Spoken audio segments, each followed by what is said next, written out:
کوئی بھی اب شرک پر باقی نہیں رہ گیا ہے تو انہیں سخت تشویش ہوئی۔ وہ اپنے شوہر سے بہت زیادہ محبت کرتی اور ان کا غیر معمولی احترام کرتی تھیں، اور ان کے متعلق اس بات سے ڈرتی تھی کہ اگر انہوں نے کفر کو نہیں چھوڑا اور اسی حالت میں ان کو موت آ گئی تو وہ جہنم کے مستحق قرار پائیں گے۔ حضرت عمر رضی اللہ تعالی عنہ کو ایک دن اپنے بیٹے کے اس قبول اسلام کی خبر ہو گئی تو انہیں بلایا اور اس بات کی تصدیق چاہی۔ بیٹے معاذ رضی اللہ تعالیٰ عنہ نے سچ سچ بتا دیا، ساتھ ہی سورہ فاتحہ پڑھ کر سنائی، جس کا حضرت عمر بن رضی اللہ تعالیٰ عنہ پر خاصا اثر ہوا، مگر اسلام لانے میں الجھن کا شکار تھے۔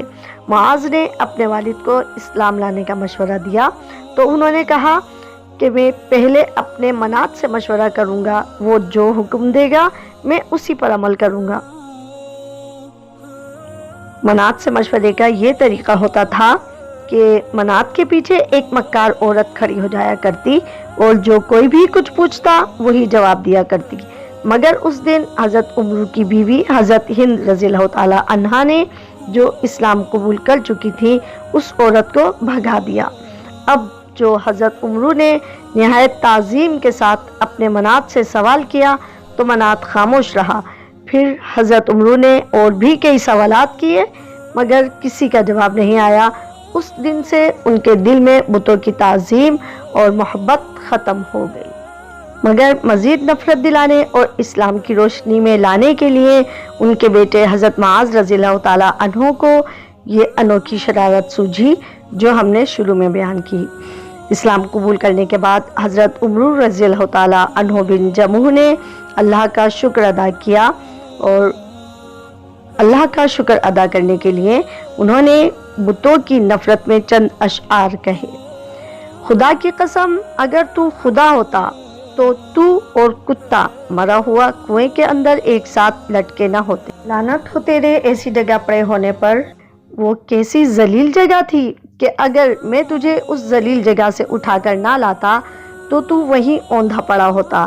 اللہ پاک نے مجھے اس سے بچا لیا کہ میں قبر کی تاریکی میں اتارا جاتا۔ ساری تعریف اس خدائے بزرگ و برتر کے لیے ہے جو احسان کرنے والا، رزق دینے والا اور بدلے کے دن کا مالک ہے۔ حضرت عمر رضی اللہ تعالیٰ عنہ اگرچہ آخری عمر میں مسلمان ہوئے اور صرف چند سال ہی نبوت قریب کا زمانہ پایا، لیکن اپنے ایمانی جوش کی بدولت ان کا شمار عظیم صحابہ اکرام میں ہوتا ہے۔ آپ بڑے سادہ مزاج اور فیاض بزرگ تھے اور ان کی سخاوت کا پیارے نبی صلی اللہ علیہ وسلم کو بھی اعتراف تھا۔ ایک مرتبہ بنو سلمہ کے کچھ لوگ حضرت محمد صلی اللہ علیہ وسلم کی خدمت میں حاضر ہوئے۔ بنو سلمہ حضرت عمر بن جموح کا قبیلہ تھا اور پھر بعد میں آپ ان کے سردار بنے۔ اس کا واقعہ کچھ اس طرح ہے، جب کچھ لوگ رسول اللہ صلی اللہ علیہ وسلم کی خدمت میں حاضر ہوئے تو حضرت محمد صلی اللہ علیہ وسلم نے ان سے پوچھا، تمہارا سردار کون ہے؟ انہوں نے جواب دیا، ہمارا سردار ایک کنجوس آدمی ہے۔ حضور صلی اللہ علیہ وسلم نے فرمایا، کنجوسی سے بدتر کوئی چیز نہیں۔ آج سے تمہارے سردار الجعد الابیض یعنی سفید گھنگریالے زلفوں والے عمر بن جموح ہیں۔ اس دن سے حضرت عمر جموح رضی اللہ تعالیٰ عنہ بنو سلمہ کے رئیس بن گئے اور مسلمان انہیں سید الانصار یعنی انصار کے آقا کہنے لگے۔ رمضان سن 2 ہجری میں غزوہ بدر پیش آیا۔ حضرت عمر بن جموح رضی اللہ تعالیٰ عنہ جذبہ شہادت کے باوجود غزوہ میں شریک نہ ہو پائے، کیونکہ ان کے ایک پیر کی لنگڑاہٹ اور بڑھاپے کی وجہ سے ان کے بیٹوں نے انہیں میدان جنگ میں جانے سے روک دیا تھا۔ کچھ عرصے کے بعد احد کا معرکہ پیش آیا۔ انہوں نے اپنے تینوں بیٹوں کو دشمنان خدا سے مقابلے کی تیاریاں کرتے ہوئے دیکھا۔ وہ انہیں صبح و شام بپھرے ہوئے شیروں کی طرح آتے جاتے دیکھتے۔ ان کے چہرے دولت شہادت اور رضا الہی کے حصول کے شوق میں جگمگا رہے تھے۔ اس صورتحال نے ان کے اندر بھی جوش و حمیت کو برانگیختہ کر دیا اور انہوں نے رسول اللہ صلی اللہ علیہ وسلم کی زیر قیادت اپنے بیٹوں کے ساتھ جہاد میں شریک ہونے کا تہیہ کر لیا۔ لیکن ان کے بیٹے ایک بار پھر ان کے ضعف سنرسید کی اور پاؤں کے لنگ کی وجہ سے منع کرنے لگے۔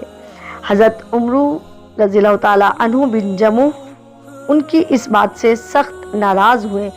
کیسی بری بات ہے کہ میرے بیٹے تو جنت میں جائیں اور میں رہ جاؤں۔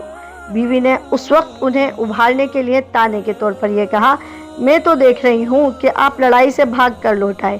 آپ فوراً بارگاہ نبوی صلی اللہ علیہ وسلم میں حاضر ہوئے اور عرض کیا کہ اے اللہ کے رسول صلی اللہ علیہ وسلم، میرے بیٹے مجھے اس خیر سے باز رکھنا چاہتے ہیں، لیکن خدا کی قسم مجھے امید ہے کہ میں اپنی اس ٹانگ سے جنت میں داخل ہوں گا۔ حضور صلی اللہ علیہ وسلم نے فرمایا کہ اللہ نے تمہیں معذور کیا ہے تو نہ جانے میں کیا حرج ہے۔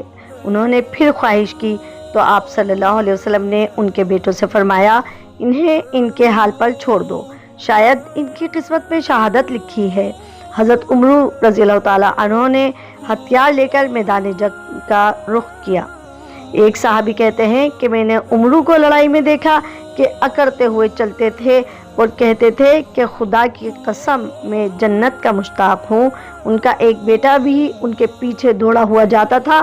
دونوں لڑتے رہے حتیٰ کہ دونوں شہید ہوئے۔